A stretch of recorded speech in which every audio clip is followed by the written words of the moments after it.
ہم بات کر رہے ہیں جو مختلف ورکنگ گروپ پرائم منسٹر نے تشکیل دیے تھے، کچھ کی ریکمنڈیشن سامنے آئی ہیں، خاص کر کے جو انکم ٹیکس والا ہے. تو بریک سے پہلے بھی آپ ذکر کر رہے تھے مختلف تجاویز، کچھ اور تجاویز بھی ہیں، مثلا جو کچھ سندھ حکومت کے یا صوبائی حکومتوں نے ٹیکس عائد کر رکھے ہیں. پھر اسی طریقے سے جو ایڈوانس انکم ٹیکس ہے ایکسپورٹرز کے اوپر، اس کا بھی ذکر ہے.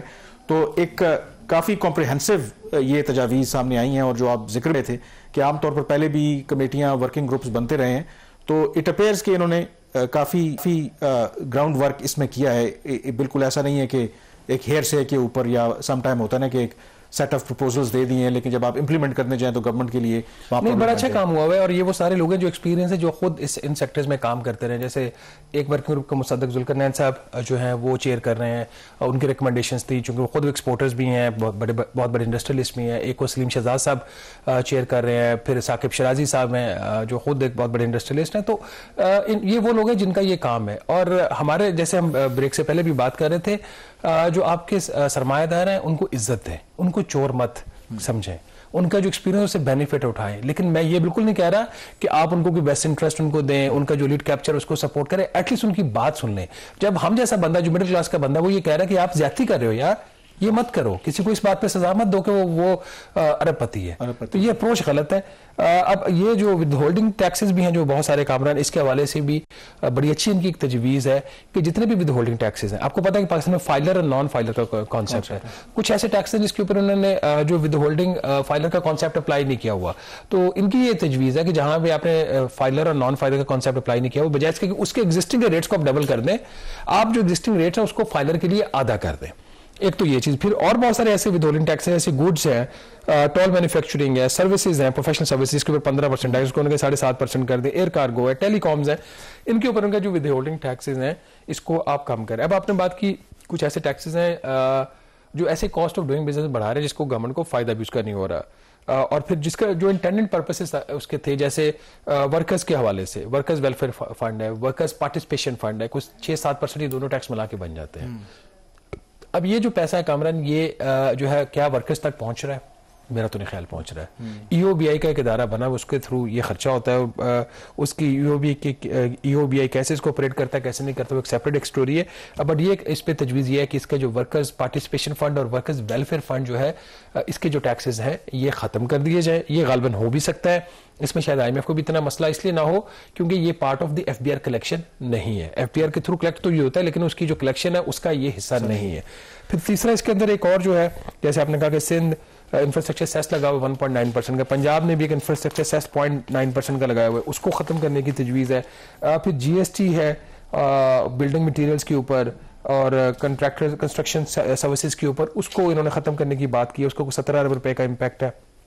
ایک اور جو چیز again very stupid decision on part of the government کہ ڈیبٹ کارڈز اور کریڈٹ کارڈز جو آپ انٹرنیشنل ٹرانزیکشنز کر رہے ہیں اس کے اوپر آپ نے ٹیکس لگایا ہوا، ایڈوانس ٹیکس لگایا ہوا ہے. آپ نے کیوں لگایا ہوا ہے؟ اب آپ کے گھر میں ایئرٹیل کی سروس آتی ہے، آپ کے گھر میں آپ نے نیٹ فلکس لگایا ہوا ہے، تو آپ اس پہ ٹیکس دیں گے. ایئرٹیل تو چلو پاکستانی کمپنی ہے، نیٹ فلکس جو ہے آپ کی سروس ایسینشل ہے. آپ اس کو ایجوکیشن انٹرٹینمنٹ، کیا انٹرٹینمنٹ کوئی جرم ہے؟ کیا ایجوکیشن سروسز کوئی جرم ہے اس ملک کے اندر؟ تو جب کمپنی باہر کی ہے، اور دنیا جب گلوبل مارکیٹ ہے، اور ویسے تو obviously آپ ڈیبٹ کارڈ یا کریڈٹ کارڈ کے ذریعے پیمنٹ کرتے ہیں، آپ جو منگواتے ہیں آن لائن، اب یہ ہے تو اس میں unnecessarily. اب دیکھیں ڈیجیٹل سروسز کے اوپر ٹیکس لگایا تھا نا 5%، امریکہ نے ختم کروا لیا نا. انہوں نے آپ سے ٹریڈ ٹاک شروع نہیں کی اس وقت تک جب تک آپ نے وہ ٹیکس واپس نہیں لیا. ٹھیک ہے، تو جہاں بھی آپ کو ضرورت کلیکٹ کرنے کی وہ تو آپ کر نہیں سکتے. مور امپورٹنٹلی یہ اس طرح کی جو ٹرانزیکشنز ہوتی ہیں اس کی ایک ٹریل ہوتی ہے. یہ بھی ایڈوانٹیج ہے نا، یہ کوئی ہنڈی کے ذریعے یا کوئی بلیک منی تو نہیں استعمال ہوئی. ایک ٹریک ہے اس کا، آپ لیگل طریقے سے آپ اس کو یوز کر رہے ہیں. اگر کوئی کسی جگہ پہ غلط استعمال ہو بھی رہا ہے تو آپ اس کو ٹریک بھی کر سکتے ہیں. اور اننیسیسری ہے نا. آپ اپنا اگر کریڈٹ کارڈ کا بل دیکھیں، ایک جو ٹرانزیکشن آپ نے کی ہوتی 1100-1200 روپے کی، اس کے اوپر 4 قسم کی فیس لگی ہوئی ہے، ٹیکسز لگی ہوئی ہیں. ایک لمبی سی آپ کے کریڈٹ کارڈ کا بل آ جائے، بندہ ویسے اس کے پیجز دیکھ کے گھبرا جاتا ہے کہ کتنا بل آ گیا اس کے اوپر. حالانکہ اس کو سمپلیفائی کرنے کا کہ آلریڈی ظاہر ہے کہ جو کریڈٹ کارڈ یا ڈیبٹ کارڈ آپ استعمال کر رہے ہیں، مثلا ایک شخص اگر سیلریڈ کلاس ہے، بزنس مین ہے، وہ اپنے حصے کا ٹیکس دے چکا ہے. اب اسی پیسے میں سے، اسی اکاؤنٹ میں سے وہ اپنا پیسہ استعمال کر رہا ہے، آپ اس کے اوپر پھر اس کو چارج کر رہے ہیں، اور وہ پھر آپ کو ریفنڈ بھی دینا پڑتا ہے. اب بہت سارے ریفنڈز لے نہیں سکتے، لوگ ایسے ہیں جو ریفنڈ لے نہیں سکتے. تو یہ فضول قسم کے جو ٹیکسز ہیں اس کو ختم اب ذرا آگے بڑھتے ہیں. اور اس میں ایک جو لاسٹ جو ختم ہو سکتا ہے وہ کاٹن سیس ہے، 50 روپے فی بیل لگا ہوا ہے. جو گانٹ ہوتی ہے کاٹن کی اس کے اوپر 50 روپے کاٹن سیس پہ لگا, اس کو بھی ختم کرنے کی منظوری دے دی. وہ شاید ختم ہو بھی جائے, اس میں IMF کا ایشو نہیں ہے. چلیں اب دوسرا جو ایک اور پاکستان میں ہمیشہ سے ایشو رہا ہے وہ ہے ایکسچینج ریٹ کا, یعنی کہ ڈالر کے مقابلے میں روپے کی کیا قدر ہونی چاہیے. اس پر بھی پرائم منسٹر نے ایک ورکنگ گروپ تشکیل دیا تھا اور ان کی ریکمنڈیشن بھی سامنے آئی ہیں. تو آپ خود ہی بتائیں کہ جو ریکمنڈیشن انہوں نے دی ہیں کیا وہ ریفلیکٹ کرتی ہیں گراؤنڈ ریالٹی, اور وہ جو باتیں کر رہے ہیں وہ درست ہے؟ اچھا کامران, ایک تو یہ کہ یہ جب یہ ساری ایکسرسائز ہو رہی ہے, آپ کو پتہ ہے آپ نے افیکٹونیس کس کی بات کی, جس طریقے سے کام کیا تھا, جہاں پہ کسی کا کریڈٹ ڈیو بنتا ہے اس کو دینا چاہیے. یہ جو ایکسرسائز ہے اس کو پرائم منسٹر نے وزارت خزانہ کے ذمہ نہیں ڈالا ہوا. اچھا, یہ ایکسرسائز نے وزارت خزانہ سے سیپریٹ رکھی ہوئی. اس کو لیڈ کر رہے ہیں جو minister of state for finance ہیں بلال اظہر کیانی. وہ ایز ان کی ایک کیپیسٹی اور بھی, جو PM کا جو ڈیلیوری یونٹ ہے اس کو بھی وہ ہیڈ کرتے ہیں, اس کیپیسٹی میں یہ کام انہوں نے. تو یہ سارے جو لیزاؤں ہے اداروں سے ڈیٹا لے کے دینا, ان ریکمنڈیشنز کو تیار کرنا, پرائم منسٹر سے میٹنگز کروانا, یہ سارا بلال کر رہے ہیں اس میں. اچھا, جو آپ سفارشہ کی جہاں پہ تک بات ہے, یہ اگین ویری گڈ ریکمنڈیشنز کچھ ایسی ہیں, ایک آدھ ایسی ہے جس کے اوپر ڈیبیٹ ہو سکتا ہے اور حکومت کی جو پالیسی ڈائریکشن اس سے وہ اس کے ساتھ مطابقت نہیں رکھتی, بٹ باقی جو جنرل ریکمنڈیشن نالج ہے سب کی, بٹ اس کو کرنا از دا کوشچن. اس میں خاص طور پر آپ نے جیسے ایکسچینج ریٹ کی بات کی ہے.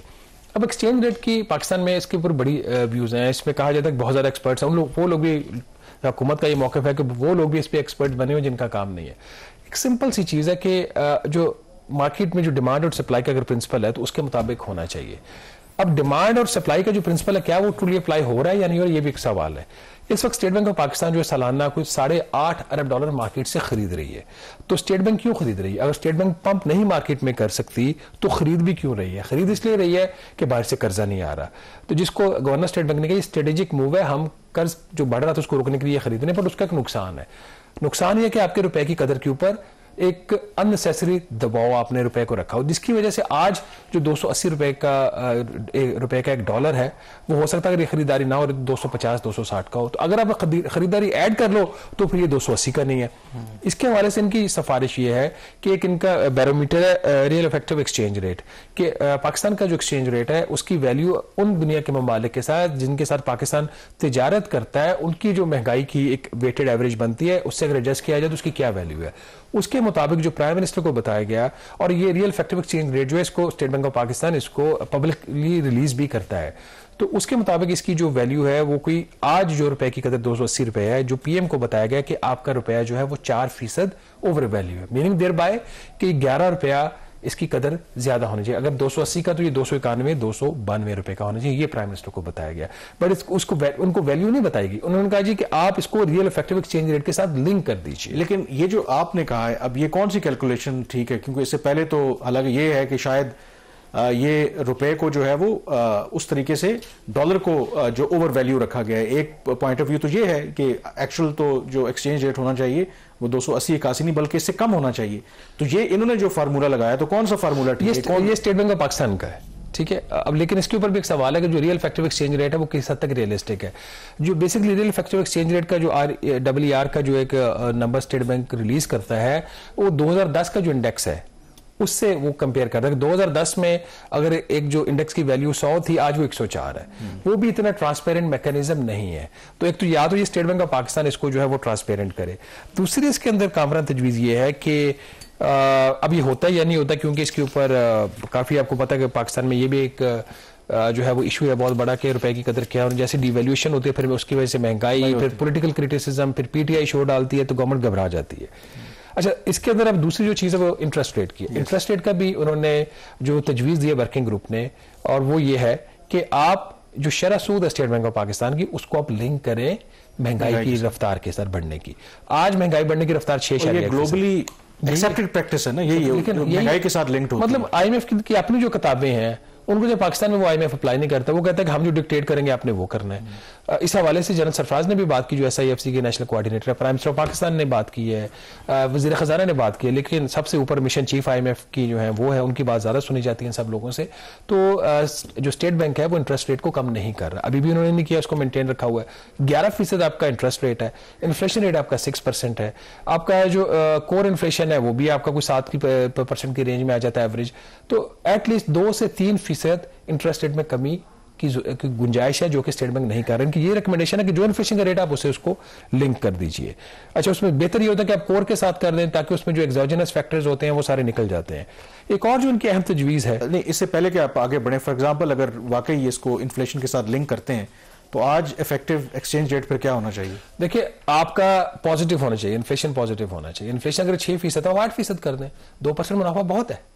آپ نے ضرور بینکوں کو پالنا ہے 5% اضافی ان کو پروفٹ دے کے, اور وہ بھی بینکس خود اپنا ایکویٹی نہیں لے کے آ رہے. اور اس تھیوریٹیکلی اس لحاظ سے 3% زیادہ ہے, مطلب 11% ہے نا, آپ کتنے پہ؟ آپ 11 ہے نا, 11 ہے نا, تو ابھی 6 انفلیشن ہے آپ کا, تو 6 اور 5 کا فرق ہے, تو آپ اس کو 2 پہ لے آئے نا.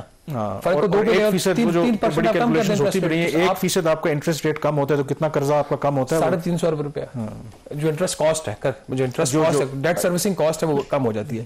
اس کے وجہ سے ایک اور جو اہم ان کی تجویز یہ ہے کہ جو نیشنل ٹیرف پالیسی ہے ابھی جس کے تحت حکومت نے اوور آل جو ٹیرفز تھے, امپورٹ ڈیوٹیز تھی, اس کو آئی ایم ایف کے ساتھ ایک معاہدے کے تحت 52% 5 سال میں کم کرنا ہے. پہلے سال میں 15-16% انہوں نے کم بھی کر دیا ہے. اس کے اوپر انڈسٹری کا یہ موقف ہے کہ یہ جس سپیڈ سے اور جس رفتار سے آپ اس کو کم کرنا چاہ رہے ہیں, آپ اس کو اس رفتار سے کم نہ کریں, اس کو تھوڑا سلو کریں. یہاں پہ ایک ڈائیورجنٹ ویو ہے, انڈسٹری چاہ رہی ہے پروٹیکشن, حکومت چاہ رہی ہے کمپٹیشن. تو اس کے اوپر ابھی حتمی فیصلہ کیا ہوتا ہے اس پہ کلیئرٹی نہیں ہے, بٹ ورکنگ گروپ کی یہ سفارش ہے کہ یہ جو اپنی نیشنل ٹیرف پالیسی ہے اس کو ریویو کرے. اور لاسٹلی انہوں نے اس کو ایک نیشنل ایک انڈسٹریل کمیشن کی بات کی ہے, ایک انسٹیٹیوشنل ارینجمنٹ کا. بھی تو ورکنگ گروپ بن گیا, سفارشات دے دیں. ان انڈسٹریلائزیشن کا جو ورکنگ گروپ ہے ان کا یہ خیال ہے کہ ایک انسٹیٹیوشنل ایک میکانزم ہونا چاہیے جہاں پہ سب لوگ بیٹھ کے آئندہ بھی بات کرتے ہیں. یہ ون آف ایکسرسائز نہ ہو. بہرحال سفارشات یہاں پہ ختم نہیں ہوئی, اسی ایشو پہ ہماری ڈسکشن جاری رہے گی, لیکن ایک چھوٹی سی بریک کے بعد.